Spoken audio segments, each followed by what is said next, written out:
We are back. What, N-dubs? No, when Nico used to get when he used to get the Oh. bloopers. Is that the intro? No, it's not the intro. It probably is on YouTube now, I should imagine. No pressure, mate. All on you this week. No, okay. What episode number is this? 9. I didn't need that. Hello, everybody. Welcome to the Clayton and James Show, the world where I have to do the intros because Clayton's is shit. Hello, Clates. How are you, mate? Hello. that was all right. Can I drop the mic?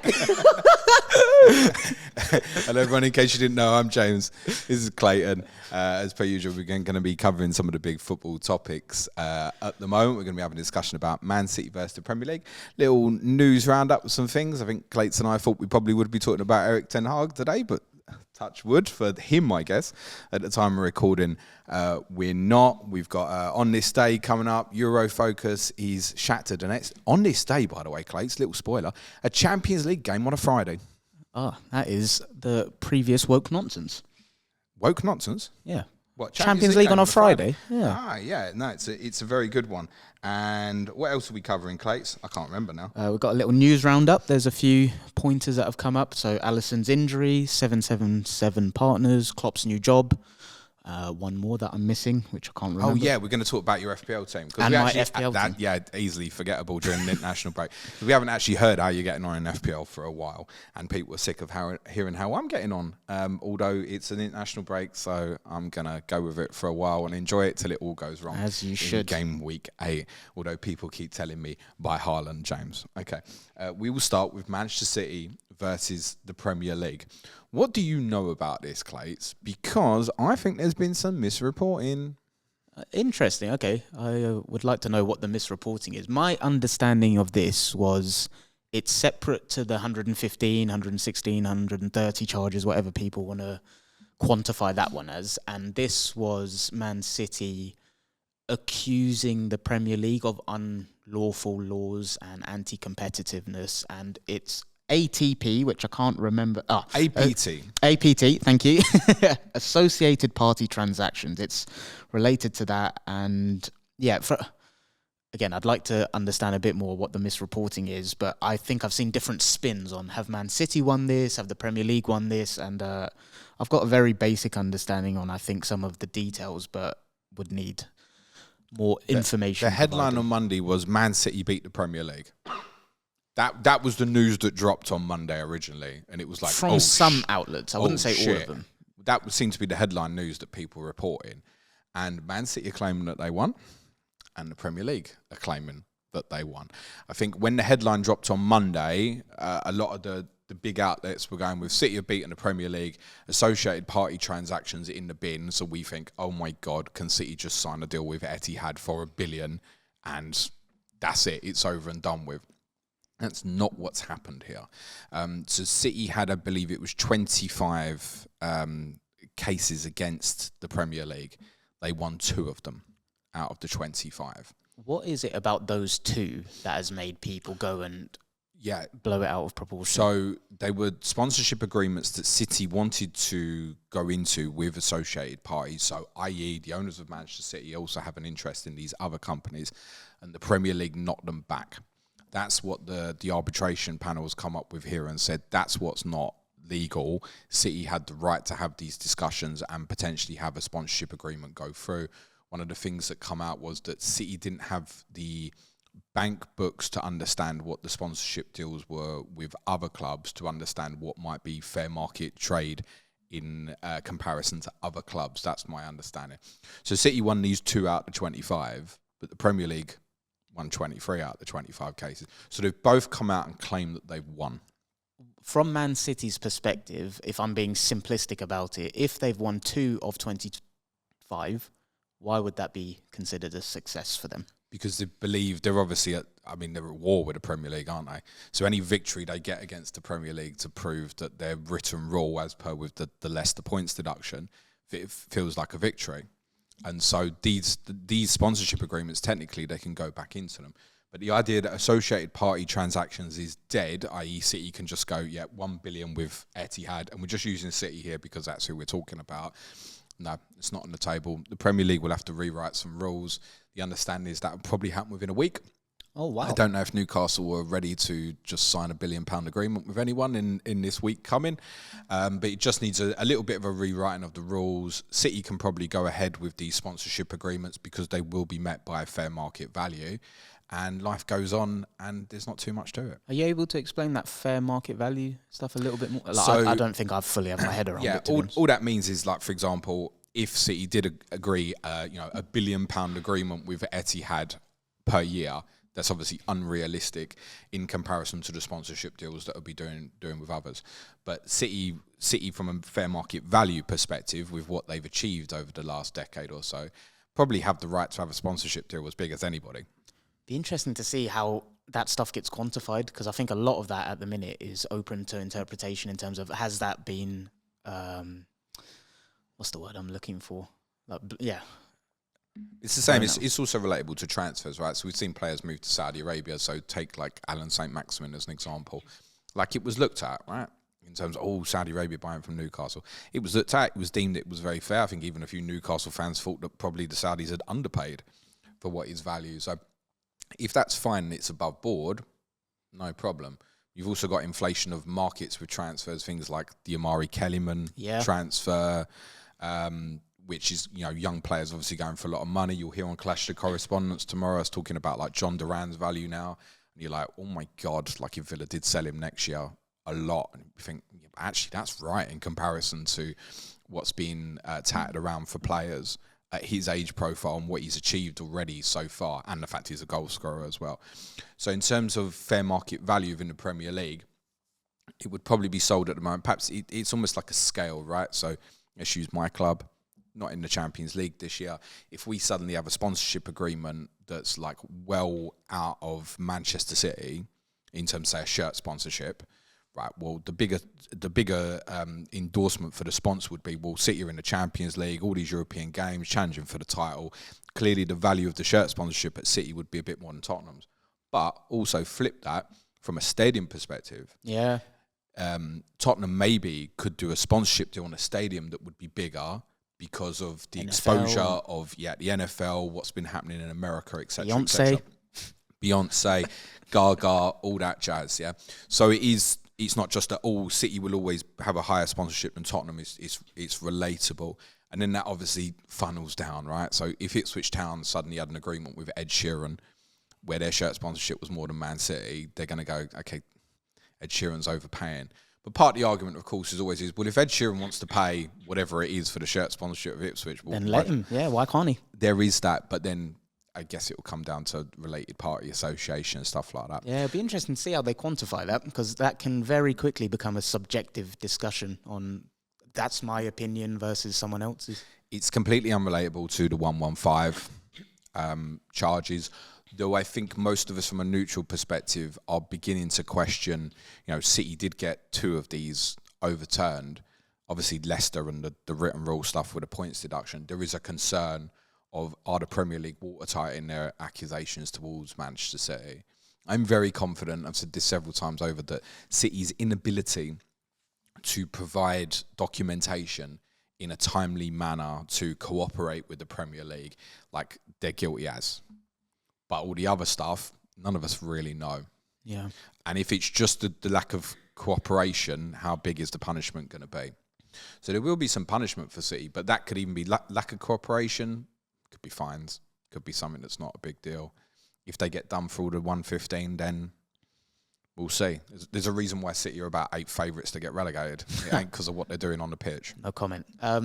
Is there anything to read into? So Man City had witnesses present that I believe were Chelsea, Everton, Newcastle. That's correct, yeah. And they sided with City, for clarity. And the Premier League had witnesses present, which were Tottenham. No, we weren't involved. Oh, okay. Arsenal? Yes. Liverpool. I think it was West Ham.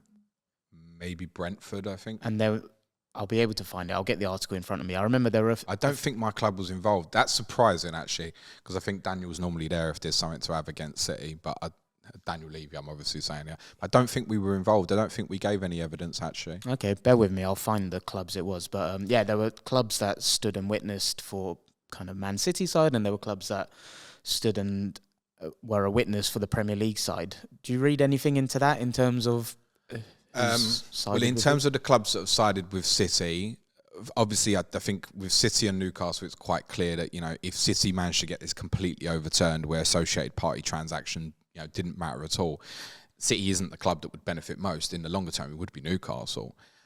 I think if you look at Chelsea and some of the things they've done recently, like obviously the selling of the hotel to comply with FFP or PSR as it's now called, then clearly if Chelsea can have loopholes, they'd be delighted to go down that route as well.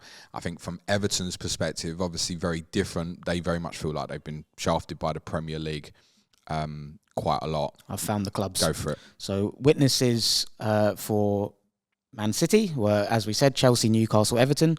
Witnesses for the Premier League included Man United, Liverpool, Arsenal, Tottenham, Brighton and West Ham. Okay. Brentford, Bournemouth, Fulham and Wolves wrote letters in support of the rules.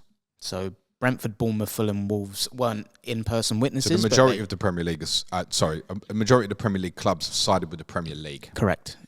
Yeah, but I think that's understandable anyway. It's vested interest, right? Newcastle, for example, siding with City because it's in their vested interest to get that overturned, right? For the majority of the other Premier League clubs, it's not in their interest to have Manchester City and Newcastle have an open checkbook. Well, to be fair, actually, on that, the witnesses for the Premier League and those that wrote support is only 10, so that's half. So there's obviously a few clubs in there that just didn't go. Yeah, there's no reason to have to get involved from that perspective. Okay, we mentioned Everton. A little bit of a segue just in terms of a roundup of a few news stories.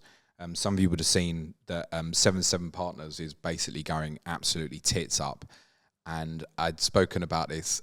If Everton had been taken over by them, which I'm pretty confident, he says, that the Premier League wouldn't have allowed that transaction to go through, that football club would have been on its knees.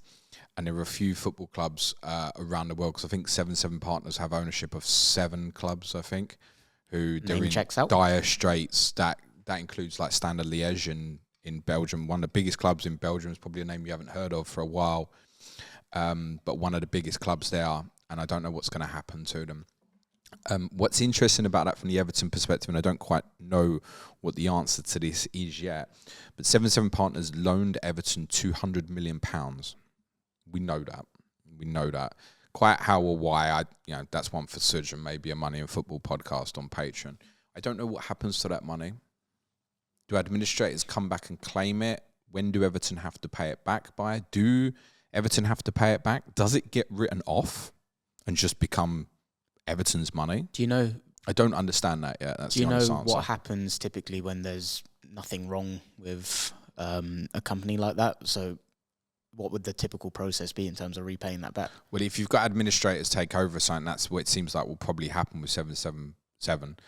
Then the administrators will get everything that they can, right? But if there's nothing written in terms of Everton have got to pay money back by due date, I don't know what happens to that. Yeah, that feels like a Suj question. Not sure. And you also don't know how that relates to PSR at all. And it might be that there's suddenly a real shortfall for Everton, but it might be that it's suddenly a massive plus. I'm not sure what's going to happen with that money. That's something me and Suj investigate in forthcoming weeks. Couple of lines from Liverpool. Curtis Jones in the England squad has been called up this morning, so too is Tino Livramento. Don't think we should be surprised about Curtis Jones getting called up. It's a big part of Lee Carsley's under-21 squad. The Livramento call-up I'm absolutely fine with because we've got a massive problem in kind of the fullback areas at the moment. But he's just come out the Newcastle team. Yeah. So timing seems a little strange. I guess it's just the lack of alternatives, right? Very much so. I mean, left-back is a huge problem at the moment. Another line from Liverpool, Alisson ruled out till after the November international break. So they've got a really tough run of fixtures coming up. And Kevin Kelleher is going to play them. There'll be a few people. What's his FPL price? Kelleher is 4.4, I think. If anyone's on wildcard, would you be advising to go? No?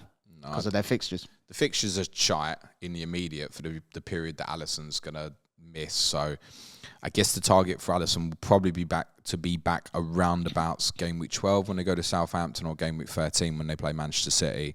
They've also got, I think, Real Madrid in the midweek between those two fixtures, I think. So roundabouts then will be the target. I don't think those fixtures in the meantime for Kelleher are good enough. I think from memory, it's Chelsea, Arsenal, Brighton and Villa, I think. That is correct. Admittedly, 3 of them are at home. They've got Brighton as well, actually. Yeah, Brighton at home, Villa at home after they go to the Emirates. But it's really short term, isn't it? Yeah. It's probably more the discussion for maybe like Trent owners. Are they really put out or bothered by that? Well, do you remember last week when we did our patron differential show, I was debating selling Trent, not because I don't like Trent as an asset, to facilitate other things, but it was partly driven by looking at those fixtures, thinking I'm not sure how many clean sheets I actually see in there. So I do look at the Alisson news now and think, is that maybe the excuse I need to rejiggle my team? But in terms of Liverpool as a football club, like, yeah, that's a blow. That's a big blow. He's a good goalkeeper. He is, but he's not Alisson. Of course, I think that's it. Yeah, he's a good goalkeeper, but he's not Alisson. And I mean, less so this season, but previously Alisson has won games for them on his own, hasn't he? And I think that would be quite a big blow with some of the fixtures they've got coming up. It's interesting. I was discussing with on Monday night. This was off camera when I recorded with Mark and Rory for yesterday's Clash of Correspondents. We spoke about Keller a bit because Mark was suspicious that Forest would go back for Keller because they were interested in him in the summer, and Liverpool wanted 30 million, which Forest weren't gonna pay. I did say to Mark, I'm not convinced about Keller as a number 1. I think as a number 2, like that's a great understudy. I'm not convinced that he'll actually go to say a Forest and be a great number 1. So he's a good goalkeeper. What made you say that? I'm not convinced. It probably doesn't help that whenever he plays, you're comparing him to Alisson, I guess. Look, Keller's played once already this season. They kept a clean sheet against Bournemouth. I think with, say, the Trent narrative, you could say, well, Liverpool might concede a few more over the next few, but therefore Trent might be more determined to do stuff offensively, right? I mean, you can spin that narrative either way. So I think for me at the moment, I'm quite happy with what I've got with Trent. There's no major impact to me. Another line that will interest Liverpool fans this morning is Jurgen Klopp. He's taken over the overseeing of the football operations of the Red Bull teams, so Leipzig, Salzburg, I'm going to guess maybe New York as well. Yeah, it would be them, yeah. I forgot about them. And he's going to be overseeing, some of the decision-making in terms of the coaching. I don't know how much involvement he's going to have to do with transfers and stuff. It seems like there's a release clause in there that specifically states if the Germany job comes up, he can go and have it. I think that is very telling where his head is at. It's also very telling that he basically comes out and says he would like the Germany job. Essentially, yeah. So when it next comes up, Jurgen Klopp will be the next Germany manager, I should imagine. That's obviously, I guess, what he's decided he wants to do. I think that's a cool role for him, though. Like, when I think of Salzburg, Leipzig, like, this is, again, a very subjective opinion that may statistically be well off, but when I think of those teams, I think of, like, aggressive, intensive football and, like, prime Liverpool under Klopp. So if he's in charge of, like, the philosophies at a high level, I feel like that suits him. Liverpool have had a lot of dealings with some of the Red Bull clubs as well. I think, like, Naby Keita, Dominic Szoboszlai.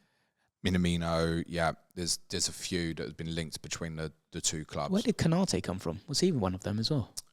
You might even be right there. Yes, I think possibly from Leipzig, maybe, yeah. Yeah, but I think that's a cool role for him. And yeah, like you say, it's very telling that if Germany come knocking, I think he'll be going. He will not be the next Manchester United manager. As someone suggested, United might be interested in him earlier in the week. At the time of recording, it is 11:30 in the morning. We know that there was a meeting in London yesterday of Manchester United senior people. We believe the future of Erik ten Hag was on the agenda.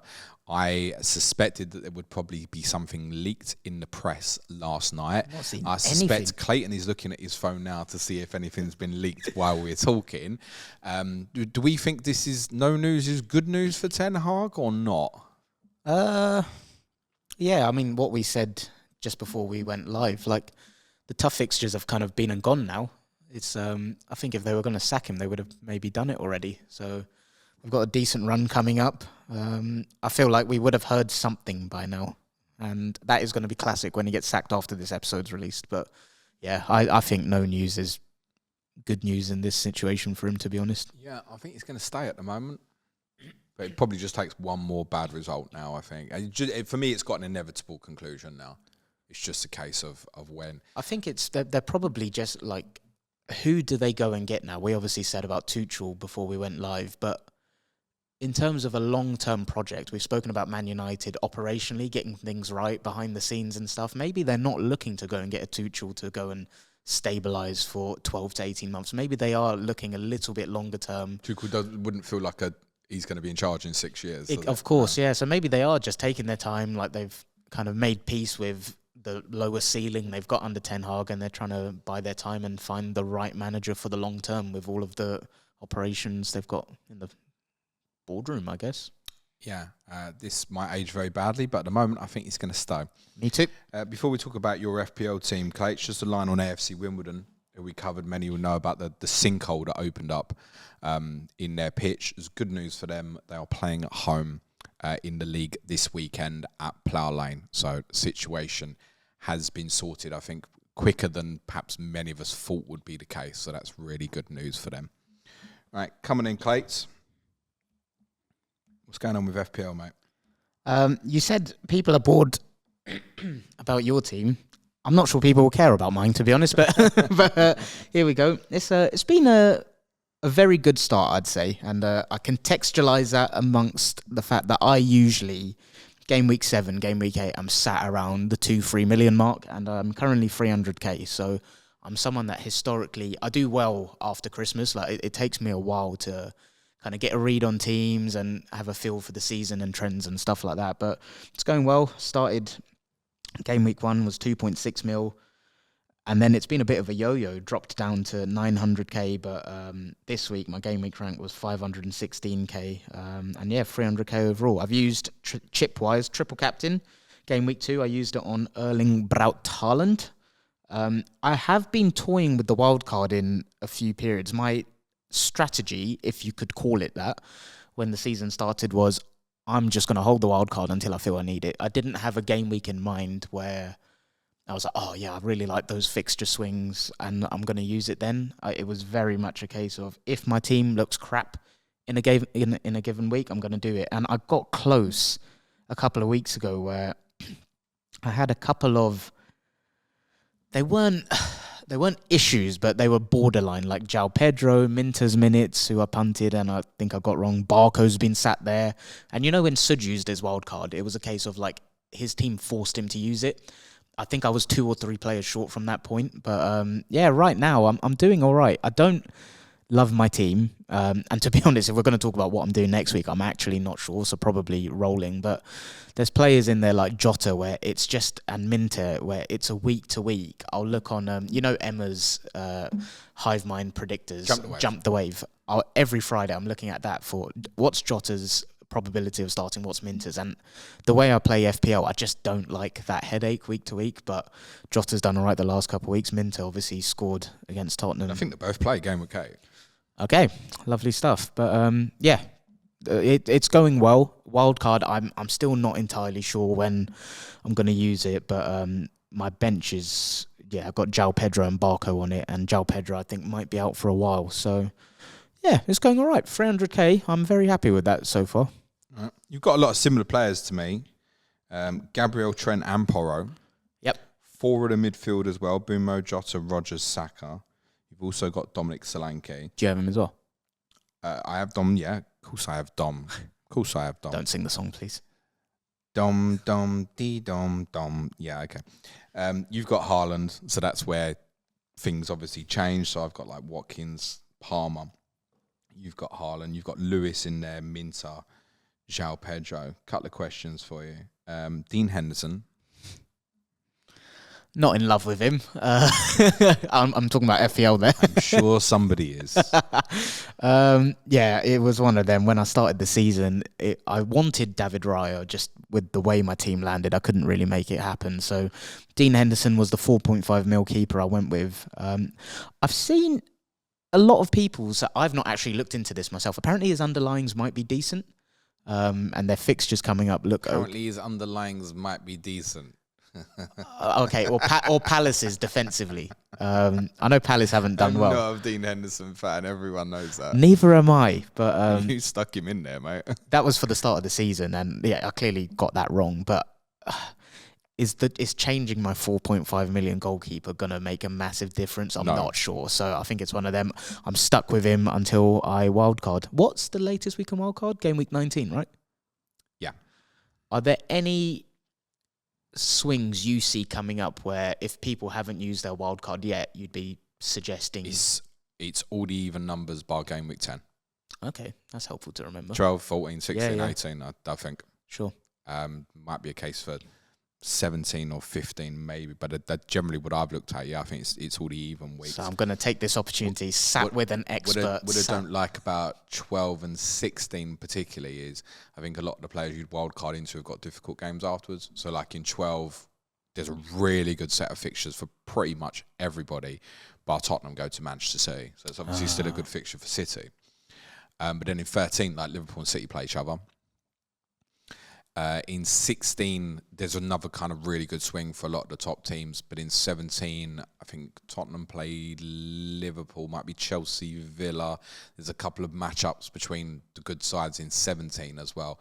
Just need to be aware of those sort of things. I feel like if people on wildcarding now, that's fine.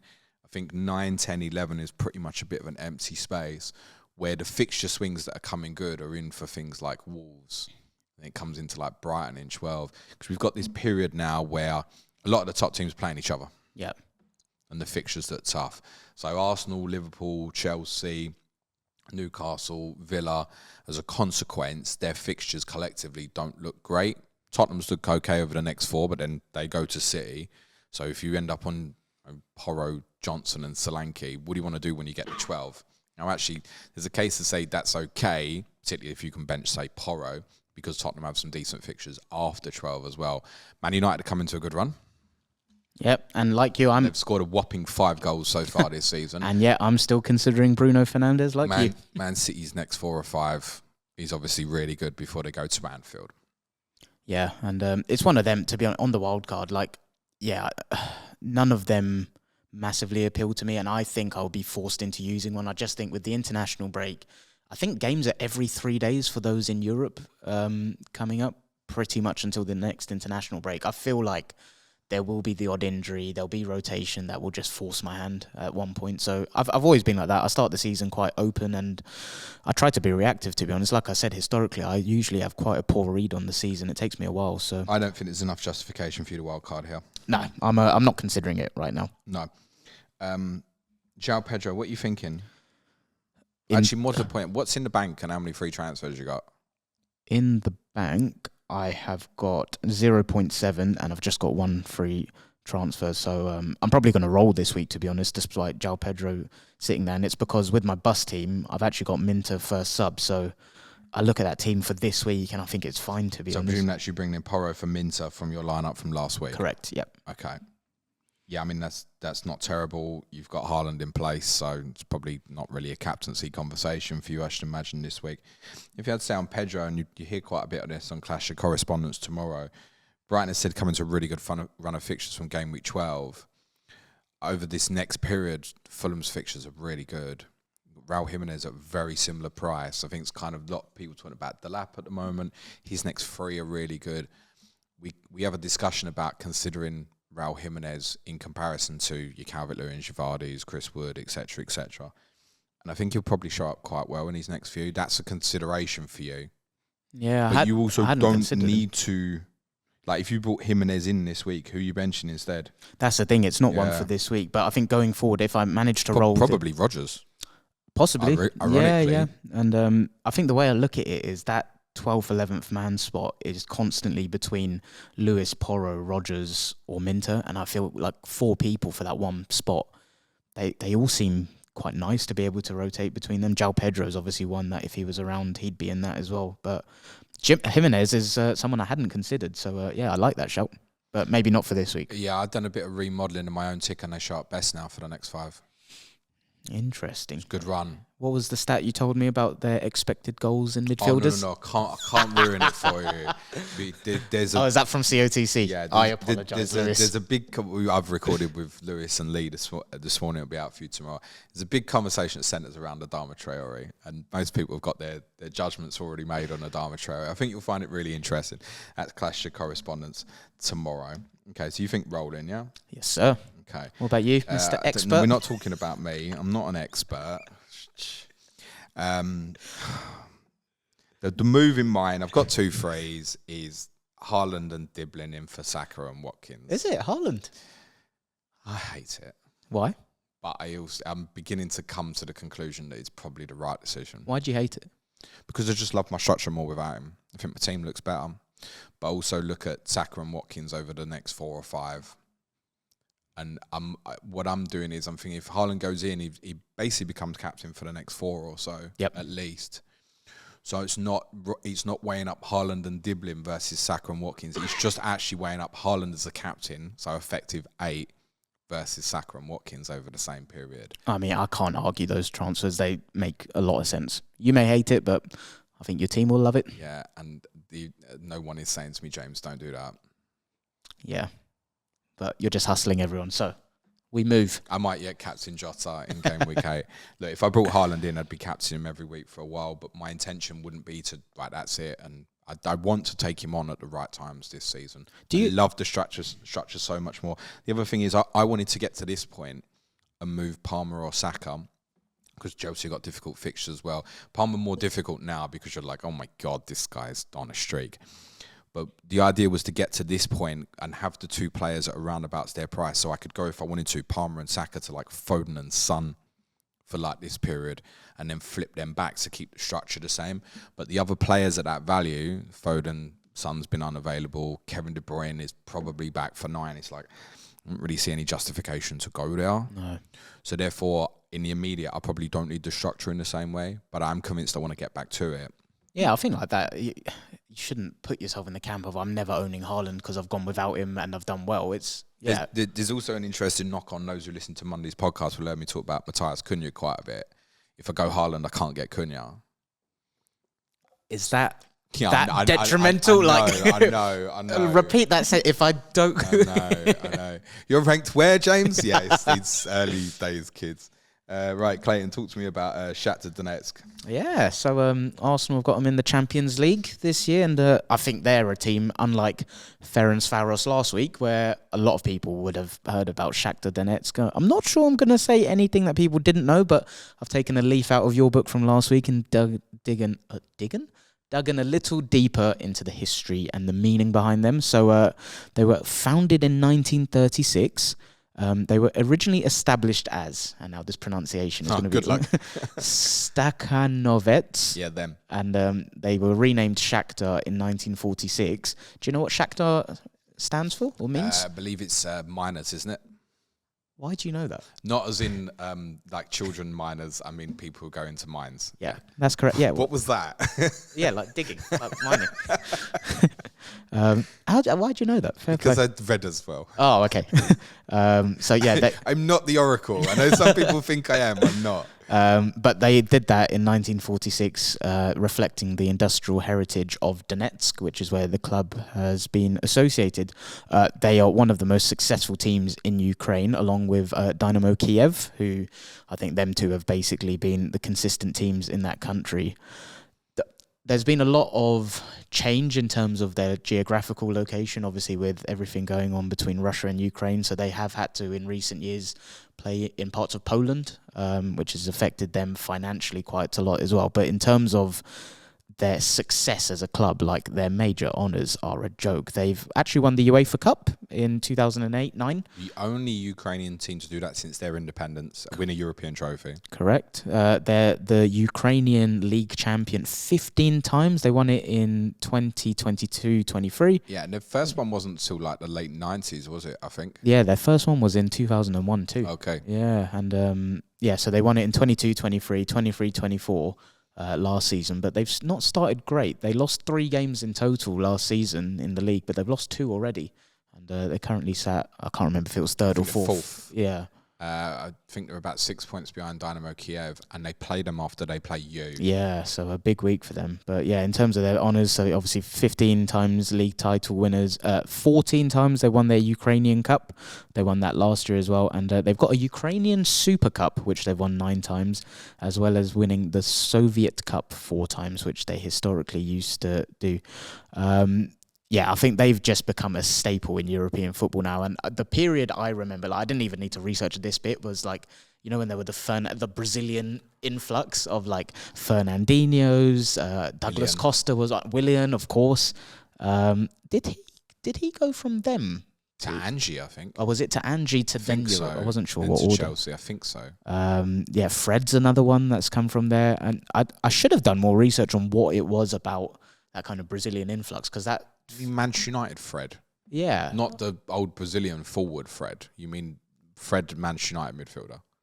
I need to double check that one, actually. I think that's because right. I've written Fred on here, and I can't remember which one it was. Luis Adriano. I don't know what Wilmer would make of that, mate, honestly.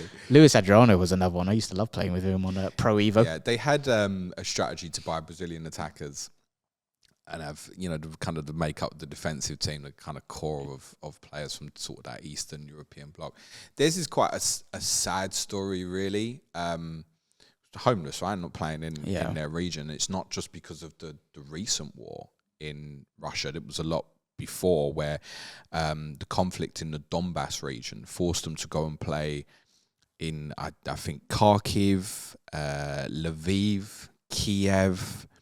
So they had this brilliant arena built because they were a really good side in the noughties. Like, you knew if you got them in the Champions League, particularly away from home, you were going to have a tough game. It's a 52,000 seater.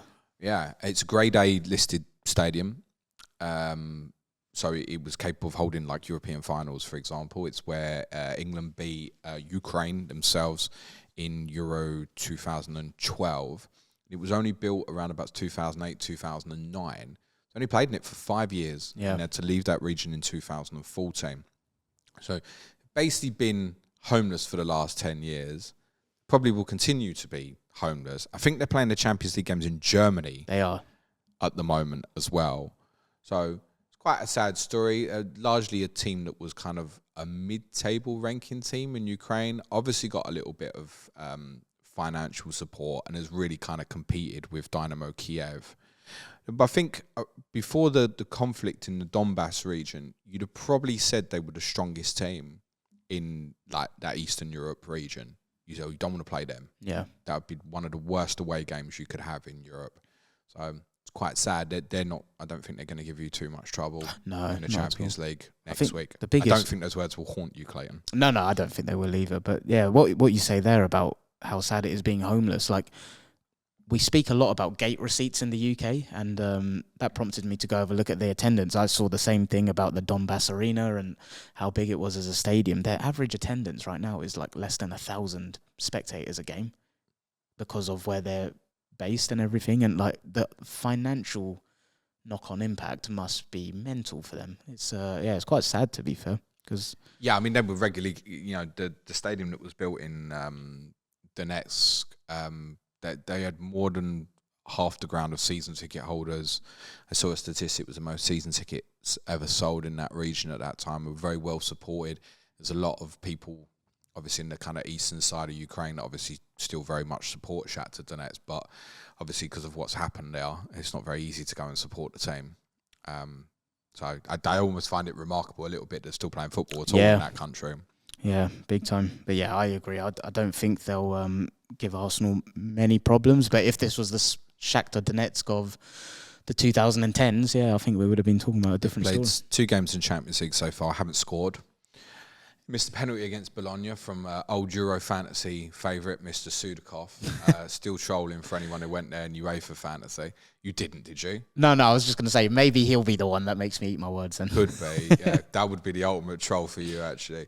They got well beat by Atalanta in their last game, 3-0. I use the word at home very loosely. But it looks like it was a fair reflection of the score. They gave Atalanta no trouble whatsoever. You'd obviously played Atalanta in your first game as well.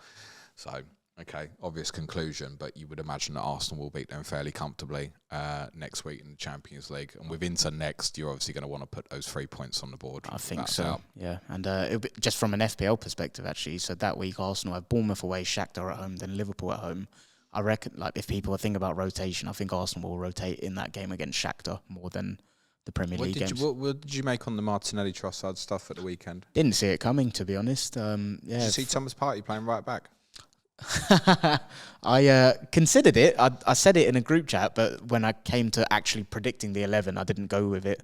Fair play. Good call from you. Martinelli Trossard, I think that was just an opportunity against a team that are likely to be relegated, to give the likes of Jesus and Sterling a start, to be honest. Essentially not core players, right? Yeah, and I heard you say that on the main pod, and that's bang on. I think there's a group of core players, which, again, I agree with what you said, Havertz comes into now, that I think you can say are safe. Martinelli, Trossard, I don't think are in that core. So, yeah, I think you'll see them in and out of the team, get 60-30 splits sometimes. And that's what, when people were asking me, Martinelli, Trossard, I was like, I can't.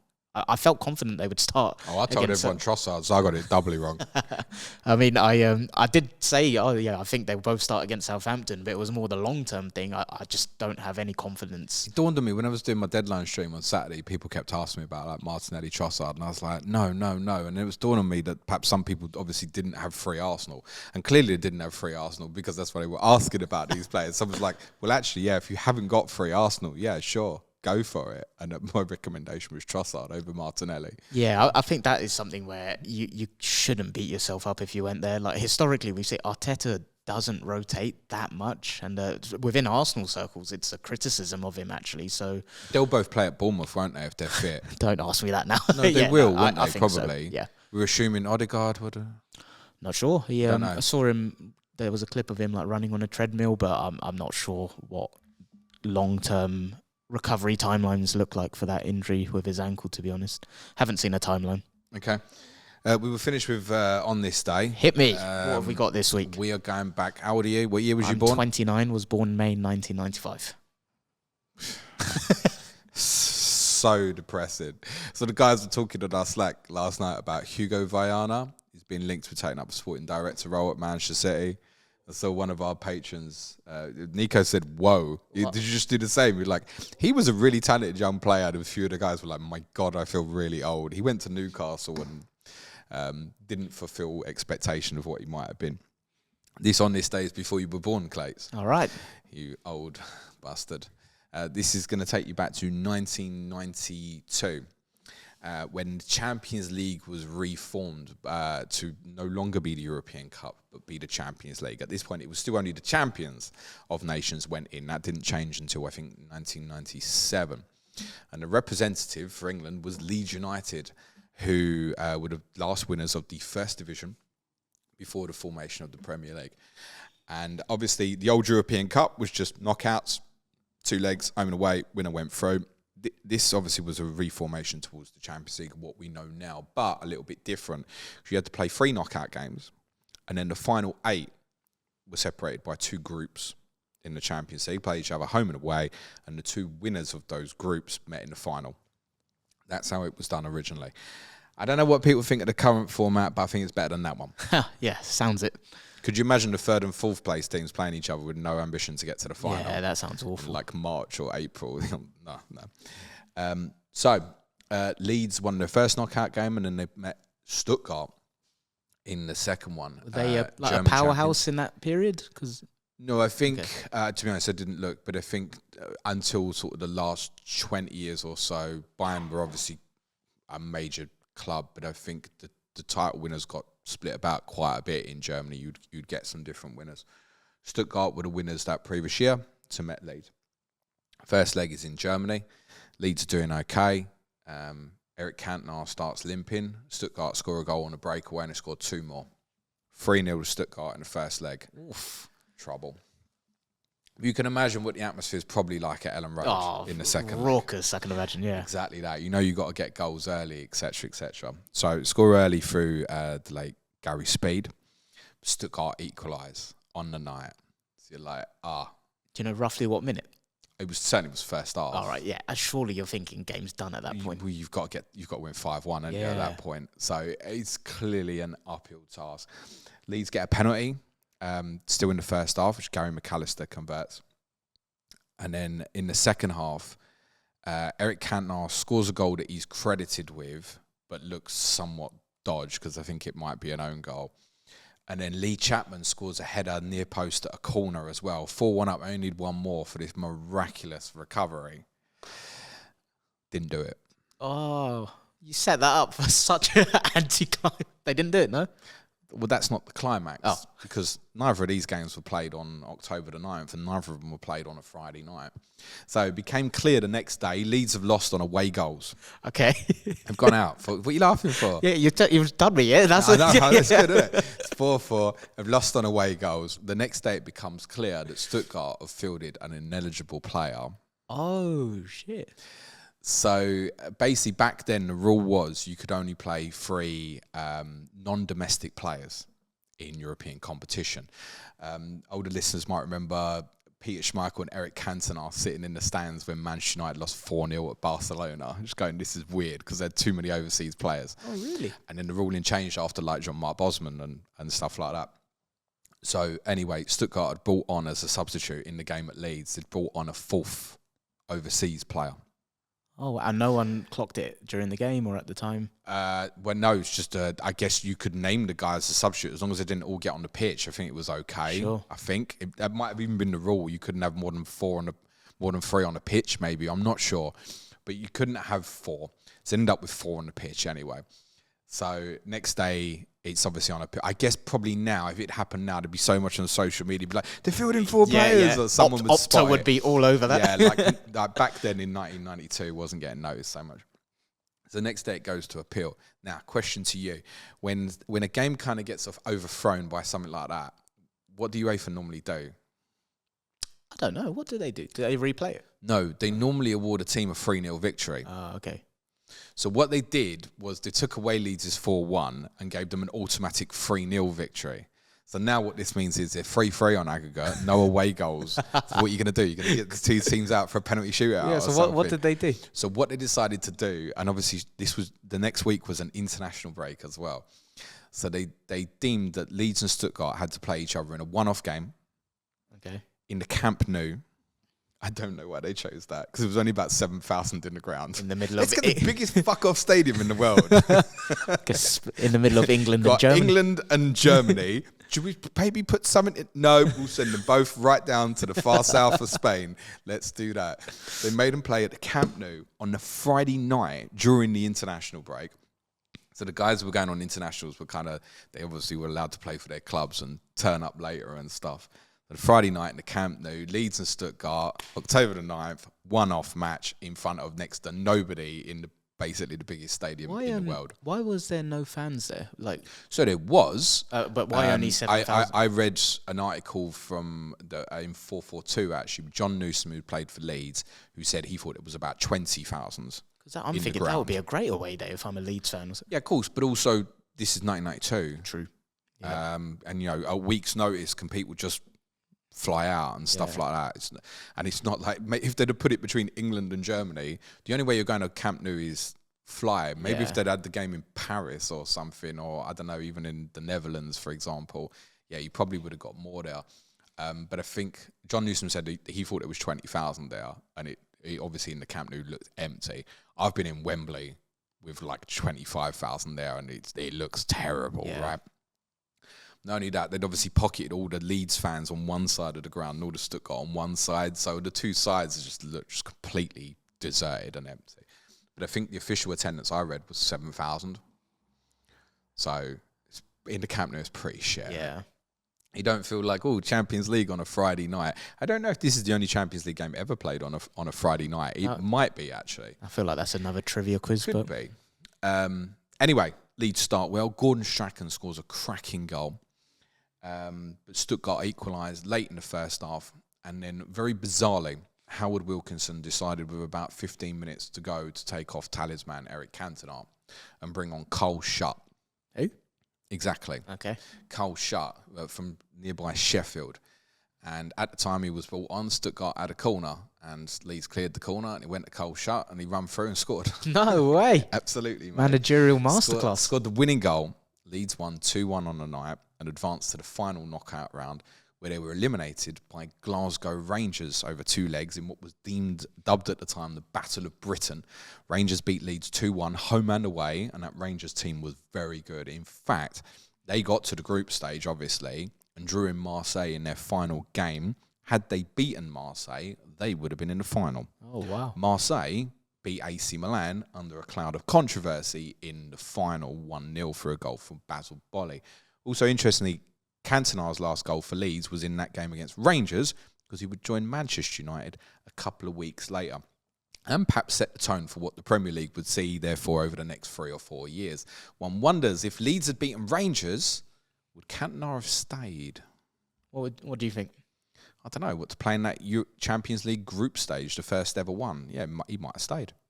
I don't know. I don't remember how it was reported at the time. Obviously I wasn't even born. It's worth saying Cantona's goal scoring numbers at Leeds weren't ridiculous. Then he went to United, and once he got up and running, he had an absurd run. What a player. What was that Man United team in 92 far superior to Leeds? If Leeds were doing this in Europe. Yeah, so Leeds were champions, having won the league in 91-92. They finished 17th. Jesus. Yeah. This was a 22-team league at the time. Away wins, 0. What? Didn't win a single away game. Oh, wow. As champions. What the hell happened? 21 away games, didn't win 1. Any idea what happened? Yeah, but shit. But why? That's such a drop-off. I don't know. The one thing that I always thought about that Leeds team was such a good midfield. Like Speed, McAllister, Gordon Strachan, David Batty. Yeah. Strong midfield, man. Gary McAllister, yeah. Just said that. I'm thinking Chapman when I hear these names. They had a really strong midfield. Defensively, I don't think they were great. Chapman was a good target man. He had a particularly good season when they won the league in 91-92. He scored nearly 20 goals or so. They really struggled in that first Premier League season. Yeah, I guess we'll never know if Leeds won that, if Cantona would have moved or not. Based on what you said there, I want to say, he still would have moved. We'll never know. We'll never know. That's nice on this day from 1992. Very nice. Enjoyed that. Cheers. As said, Clash of Correspondents tomorrow. Fulham versus Aston Villa with Lewis James and Lee Jackson. And I'll be streaming on Friday, scheduled for 1 p.m. UK time with Arch James. If you want to support the show, it's www.patreon.com/Planet FPL. Thank you, Clayton. Thank you, sir. Thank you, listeners. You're very welcome. Cue music, please. Man Child.